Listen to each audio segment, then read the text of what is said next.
Olá a todos, meu nome é Diogo Lopes e eu vou falar um pouquinho hoje sobre gestão da espiritualidade e suas deficiências, né? Tentar aqui abordar alguns temas como as emergências, desde o aquecimento global até o genocídio dos povos originários, mineração em terras indígenas, claro, falar das propostas e soluções, tá? A esses pontos. Das urgências que envolvem, né, desde a proteção dos solos e da atmosfera e das águas, e o que a gente tem como deficiências que geram todas essas urgências e emergências. Primeiro de tudo, né, é a questão das visões de mundo. Hoje a gente tem uma incapacidade, né, de ver a interdependência e a visão sistêmica de tudo, de todo, uma questão da integralidade. Estamos com esse bloqueio na coexistência. E muito por conta da globalização e da pouca diversificação de pensamento e também de pensamento crítico e reflexão. A justiça e igualdade social, né, tem um íntimo, uma íntima relação com a necessidade de desfrutar dos sentidos e pouca austeridade nesse quesito de autoestima e amor próprio, inclusive, né, fortalecer a si mesmo de uma maneira profunda. E isso gera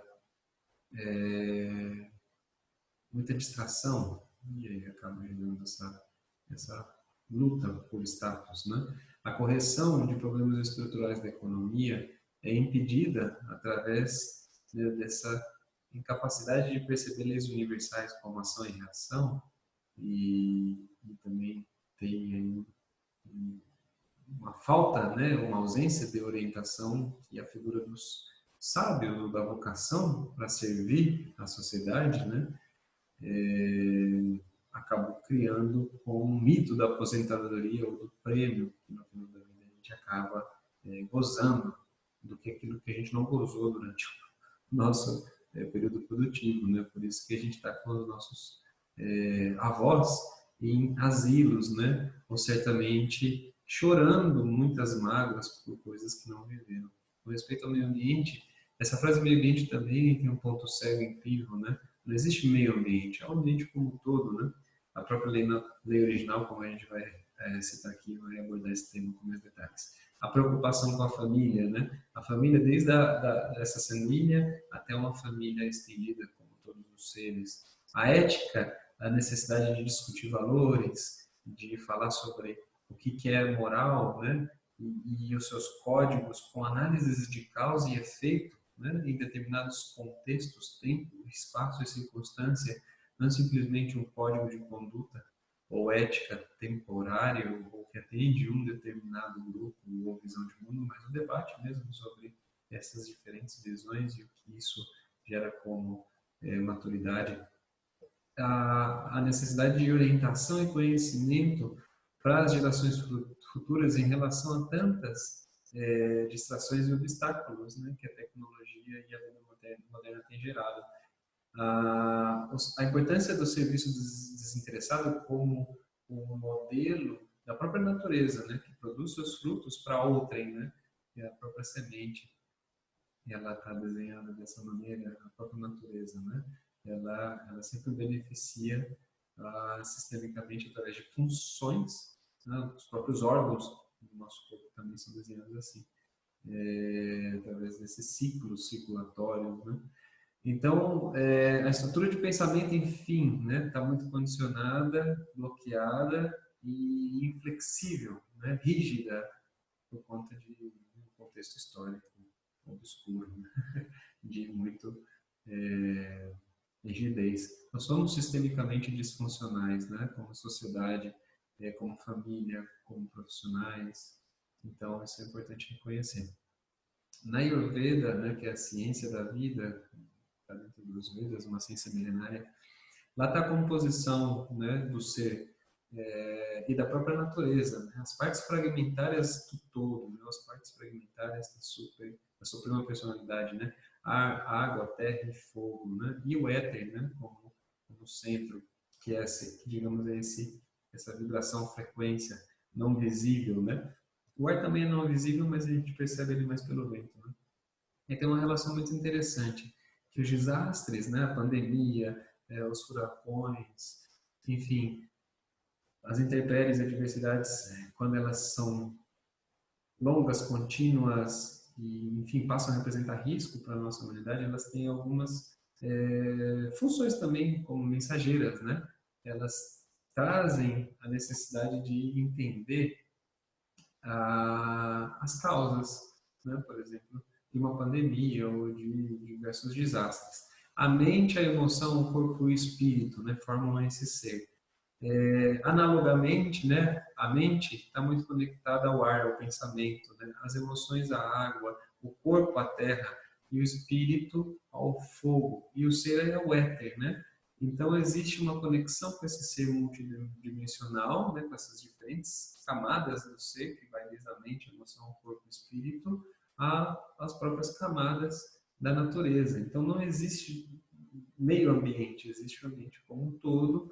E se eu estou, digamos, com uma saúde mental muito prejudicada, certamente eu vou refletir no ar muito contaminado, como hoje nós estamos, através do CO2 dos carros, né? Uma emoção muito contaminada, né, muito carregada, vai refletir numa água muito poluída. Isso a gente pode ver nas grandes cidades, né, no Tietê, que significa em Tupi-Guarani, a Grande Mãe, em São Paulo, muito poluído, né? Então tem uma conexão também com a qualidade emocional dos habitantes daquela região, daquela cidade, né? O corpo, né, a terra, se alimentando de muito sofrimento, né, através do abate de animais, e o próprio fogo, né? Que o fogo é o espírito, né? A paixão também tem muita conexão com como a gente produz o fogo hoje, através do gás, né? Que é uma extração do petróleo, que é considerado o sangue da Mãe Terra.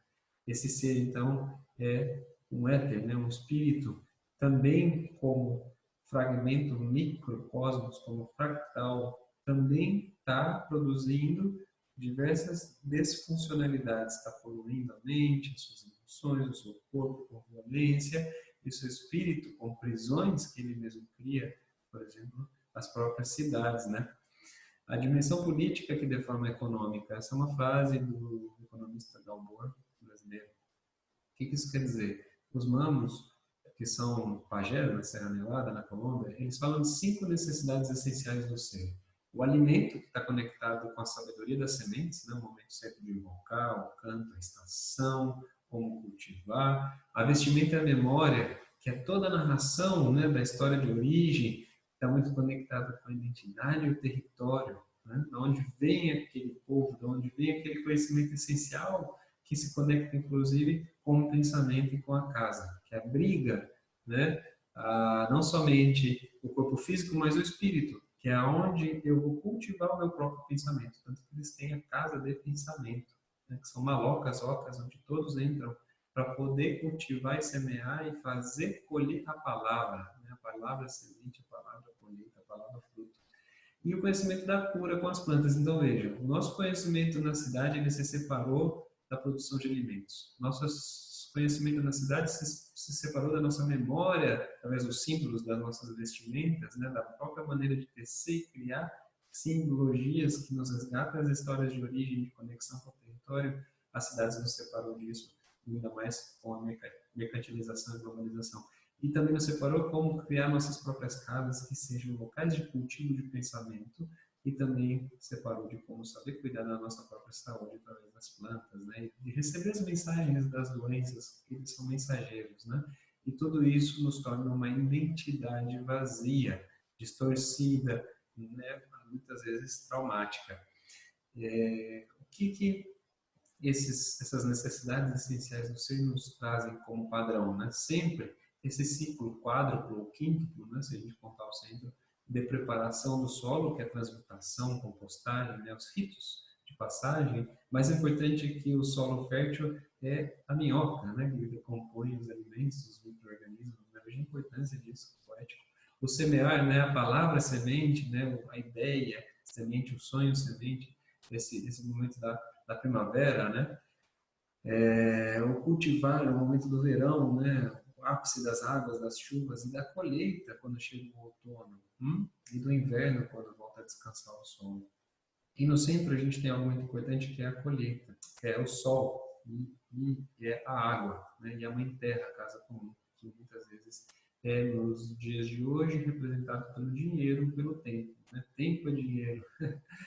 Tem uma simbiose aí nessa frase. Mas, na verdade, sol e chuva são, né, a riqueza e a fonte de toda a economia. Então, como a economia política pode ser praticadas de forma a regenerar, né, toda essa visão perdida?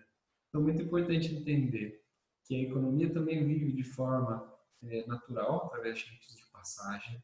E também existem biorritmos, fases e ciclos, inclusive de regenerar, de adormecer, que é o inverno, né, do casulo, de fazer a metamorfose, de atingir a maturidade, a maioridade, e depois deixar de existir, né, que é a morte. E então, esses cultivos de interações acontecem através, claro, do pensamento, e para isso precisa ter uma conexão grande com visões de mundo diversas, né? Senão a gente acaba criando em ciclos de automação e de repetição sem entender a lógica e sem entender o porquê. É exatamente isso que eu estou chamando de consumo-visão. Então, o resgate do pensamento integrado com o território visível e não visível é justamente o que a gente chama de cosmovisão. Existe um pensamento humano que está integrado com a natureza, ele é parte da natureza, né? Uma reconexão profunda, uma ecologia profunda, Joana Mendes fala disso, enfim, tem muitos pensadores atuais que falam que é importante a gente sentir a dor, né, dessa separação com esse território, com essa identidade, os conhecimentos essenciais sobre como tratar nossas próprias doenças, tratar como cultivamos nossos alimentos, e saber que tem uma origem histórica essa separação, que vem lá praticamente muito antes, mas para apontar mais próximo, né, a história da filosofia do direito constitucional grego-romano, onde a polis da cidade foi criada com um intuito, um desenho, né, de separar a gente do meio ambiente para o império, o Estado, o latifúndio hoje, controlar as riquezas naturais e isso gerar para a gente competição, oferta de demanda de trabalho e aí poder, através dos impostos e das taxas, taxar o intaxável, né, que é a água, a luz, os alimentos. Enfim, isso é um desenho muito interessante, né, a polis da cidade. E se a gente começar a ver o movimento neorrural, todo mundo voltando para ecovilas, né, assentamentos humanos sustentáveis, porque a riqueza em si ela é abundante, ela é natural, ela vem daí, né, dessa conexão com a própria identidade da Terra.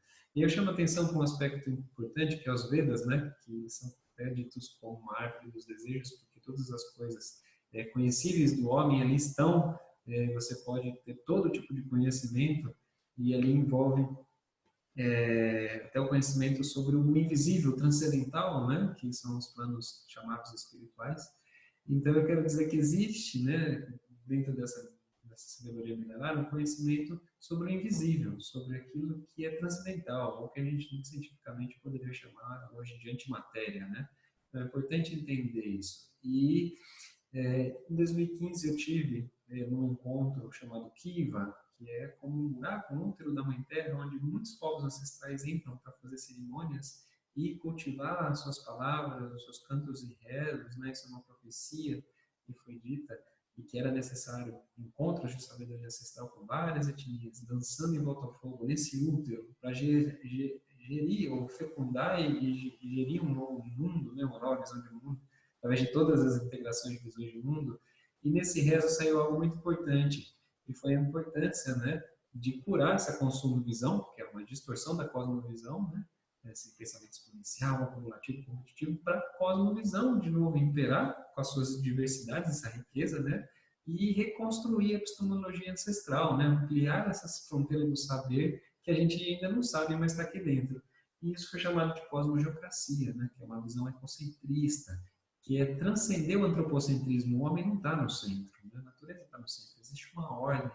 E a gente tem que respeitar essa ordem, porque nós fazemos parte dela de uma maneira sistêmica, interdependente e menor. Né? Você não tem água, não tem colheita. Se não tem semente, não tem colheita. Se não tem sol, não tem colheita. Logo, não tem vida humana.